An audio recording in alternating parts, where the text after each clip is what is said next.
Mesdames et messieurs, bonjour, bonsoir, je suis Patrick François et bienvenue sur Haïti Culture et Perspective, la chaîne thématique sur Haïti. Beaucoup d'historiens se posent la question du caractère non planifié ou pas de la révolution de Saint-Domingue, la révolution de 1803 qui débouche sur l'État haïtien, la première République noire, le 1er janvier 1804. Est-ce qu'on peut parler de révolution si la révolution n'est pas planifiée? Eh bien, le professeur Maniga, ancien président d'Haïti, répond à cette question partiellement. Écoutons-le. Ce n'est pas un fait accidentel, un fait de hasard, c'est un projet délibéré de société.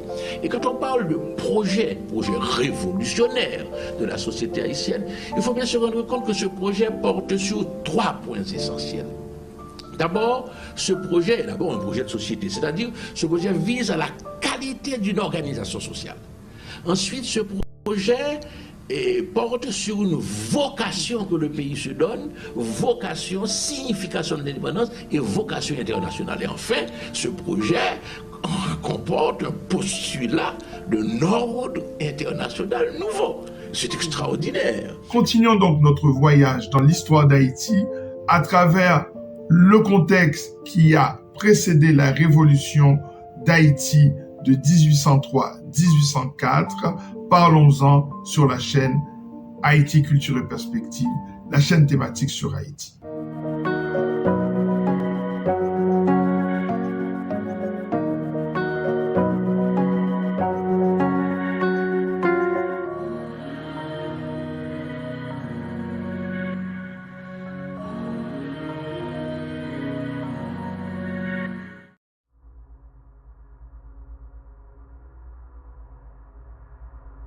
Vers 1776, les grandes puissances coloniales européennes se livrent une lutte sans merci. La rivalité anglo-française fait rage. Dans ce contexte, la France endosse la cause des Américains en lutte contre l'Angleterre pour leur indépendance. Des Noirs et des mulattes issus de la colonie de Saint-Domingue gagnent les troupes françaises et s'engagent contre l'armée anglaise, sous la direction de Jean-Baptiste Charles-Henri Hector, comte d'Estaing. Ces hommes vaillants et disciplinés rencontreront des succès notables à Savannah et ailleurs. Ils aideront les Américains à prendre leur indépendance. Cet engagement va-t-il créer des brèches dans le système colonial? Avant tout, les raisons de droits de l'homme et des valeurs universelles sont évoquées dans cette bataille.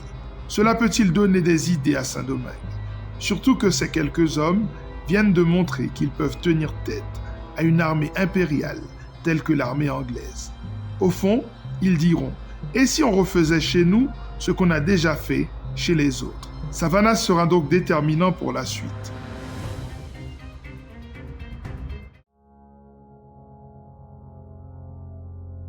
Face aux tensions politiques et dans un souci de régler la crise financière de la fin de l'année 1788, le roi de France, Louis XVI, prend la décision le 8 août 1788 de convoquer les États généraux de 1789.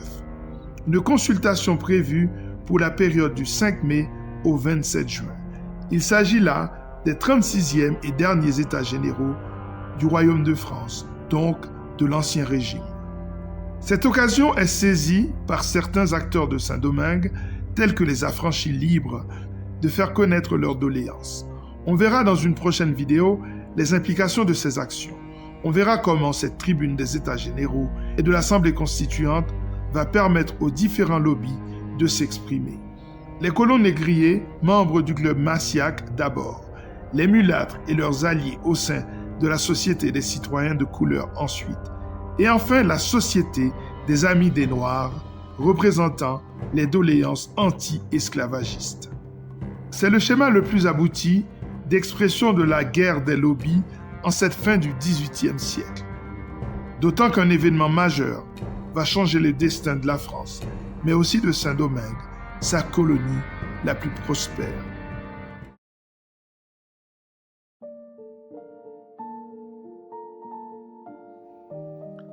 Quand commence le mois de juillet 1789, une rumeur court à Paris. L'aristocratie prépare un coup de force afin de remettre en question les revendications égalitaires du tiers-État. Le licenciement le 11 juillet du ministre des Finances de Louis XVI, Jacques Necker, grand bénéficiaire du soutien indéfectible de l'opinion publique en raison de ses mesures sociales et auteur intellectuel de la convocation des États généraux, semble renforcer cette idée de tentative d'instrumentalisation du pouvoir politique et économique. La colère et la peur montent dans la capitale française. Officiellement, Necker est écarté pour avoir manqué la séance royale du 23 juin 1789. Des auteurs comme Camille Desmoulins montrent au créneau pour condamner la manœuvre politicienne du roi de France. Son discours dans les jardins du Palais Royal devant le Café de Foix à Versailles le 12 juillet 1789, prononcé avec un pistolet dans la main, marque les esprits et galvanise les foules.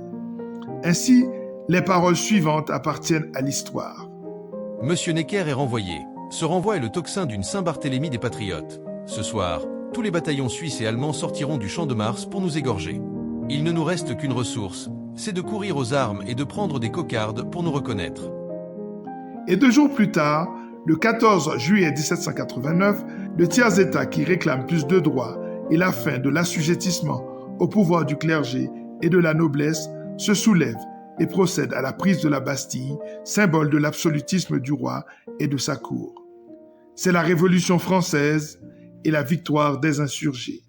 La Bastille, prison d'État, symbole de l'absolutisme et de l'oppression politique, tenue par le redoutable gouverneur Bernard René Jourdan, marquis de Launay, une sorte de tonton Macoute français avant l'heure qui n'a pas hésité à donner l'ordre aux troupes de Paris de tirer sur la foule. L'une des conséquences de la prise de la Bastille est le retour de Necker aux affaires après les événements du 14 juillet. Mais à Saint-Domingue, cet acte 1 de la Révolution française va avoir des conséquences extraordinaires. D'autant qu'aux actions politiques violentes sont associés des discours et des textes qui parlent à ceux qui veulent faire valoir leur présomption d'humanité.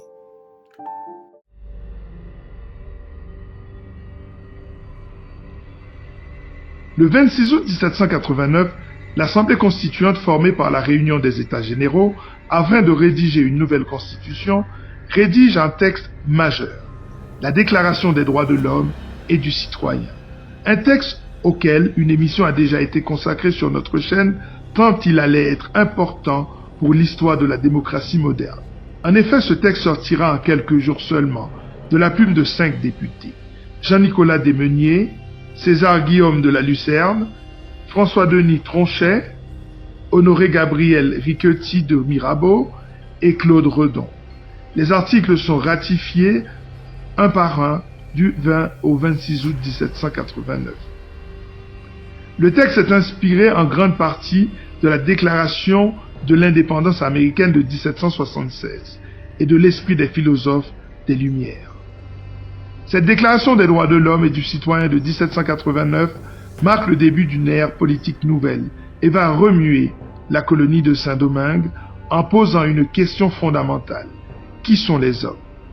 Les esclaves de Saint-Domingue et d'ailleurs vont tenter de répondre à cette question en s'incluant dans la catégorie des hommes. Imaginez-vous. C'était donc cela l'enjeu à la fin du XVIIIe siècle. Qui sont les hommes donc? Quelles sont les races pures? Qui sont les bâtards humains? Qui sont les animaux? Les objets parlants? Ce texte va tenter de n'exclure personne de la catégorie humaine. Son préambule et ses 17 articles s'apprêtent à changer le destin colonial du monde en définissant les droits naturels et imprescriptibles des individus qui sont la liberté, la propriété, la sûreté, la résistance à l'opposition, etc.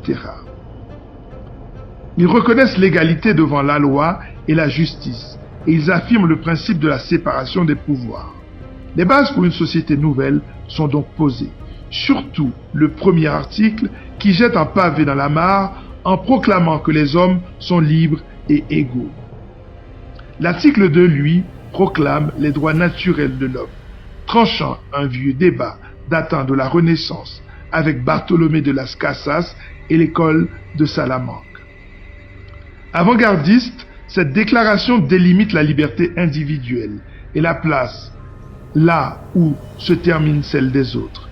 Elle proclame que la loi est la même pour tous et fait table rase de la matérialité du citoyen de seconde zone.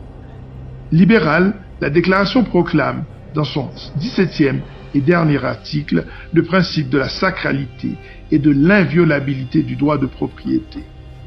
Un texte extraordinaire, guide de la démocratie moderne, que je vous invite à découvrir en intégralité dans une émission publiée sur la chaîne Haïti Culture et Perspective. Cette déclaration va poser une nouvelle question désormais à Saint-Domingue, celle de la présomption d'humanité pour les mulâtres libres, les noirs affranchis, les noirs esclaves, les mulâtres non libres et non propriétaires. Vous l'avez bien compris, ça va bientôt être le feu à Saint-Domingue.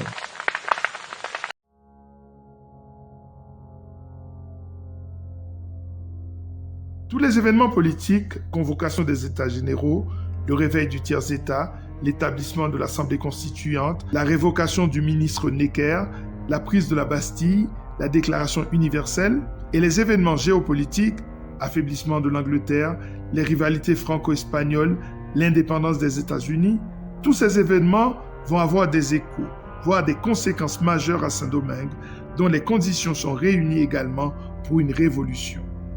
Et les intérêts canalisés vont être défendus dans des structures d'influence.